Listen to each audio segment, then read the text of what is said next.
విశాఖపట్నం దక్షిణ నియోజకవర్గం పరిధిలోని 36వ వార్డులో సున్నపు వీధి ప్రాంతంలో అభివృద్ధి పనులకు శంకుస్థాపన చేశారు. 90 లక్షల రూపాయల జీవీఎంసీ నిధులతో చేపట్టిన పలు పనులను ఎమ్మెల్యే వంశీకృష్ణ శ్రీనివాస్, మేయర్ పీలా శ్రీనివాస్ కలిసి ప్రారంభించారు.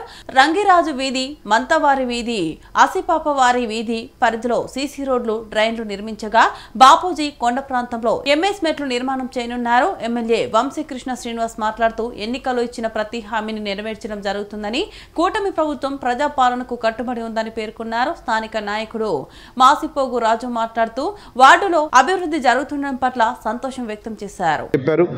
ముఖ్యంగా మా నియోజకవర్గానికి మేయర్ గారు చాలా సహకరిస్తున్నందుకు ప్రత్యేకంగా మేయర్ గారికి ధన్యవాదాలు తెలియజేస్తూ ఉన్నాం. ఈరోజు ఒక స్టేడియం షాపుల దగ్గర నుంచి జనతా బజార్ కానీ, అలాగే ఎస్ఎల్ కెనాల్ కానీ, అలాగే పొట్టి శ్రీరాములు కళ్యాణ మండపం కానీ, అలాగే కొన్ని కమ్యూనిటీ హాల్స్ కానీ, అలాగే నెహ్రూ బజార్ కానీ, పూర్ణ మార్కెట్ కానీ, ఇలాగ మేజర్ వర్క్లు ఏవైతే ఉన్నాయో వాటన్నింటినీ కూడా టేకప్ చేయడం జరిగింది.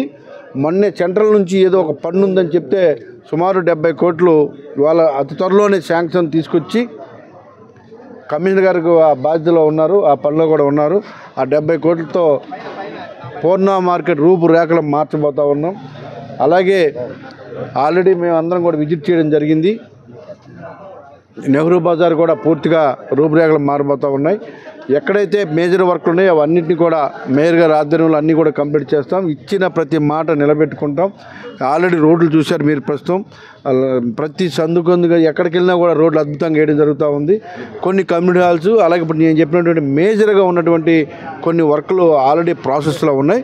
అవి కూడా అతి త్వరలోనే కంప్లీట్ చేసి విశాఖపట్నం రూపురేఖలు మారుతాడు. కేజీహెచ్ కానీ, ఇటు విక్టోరియా హాస్పిటల్ కానీ, అలాగే గతంలో పోస్ట్ ఆఫీస్ దగ్గర ఉన్నటువంటి ఎంఆర్ఓ ఆఫీస్ కానీ, అలాగే సబ్ రిజిస్టర్ ఆఫీస్ రెండింటిని కూడా ఒకే చోటకి తెమ్మని చెప్పేసి మొన్న ఆల్రెడీ మినిస్టర్ గారికి కోవడం జరిగింది. అది కూడా అతి త్వరలోనే టెండర్లు పిలుస్తాం. ఆల్రెడీ కలెక్టర్ ఆఫీస్ దగ్గర ఒక లేడీస్ హాస్టల్ కూడా 6 కోట్లతో కేటాయించడం జరిగింది. సో రానున్న రోజుల్లో సుమారు ఈ నియోజకవర్గంలోనే 1000 కోట్లతో అభివృద్ధి చేస్తామని చెప్పి తెలియజేస్తూ ఉన్నాం.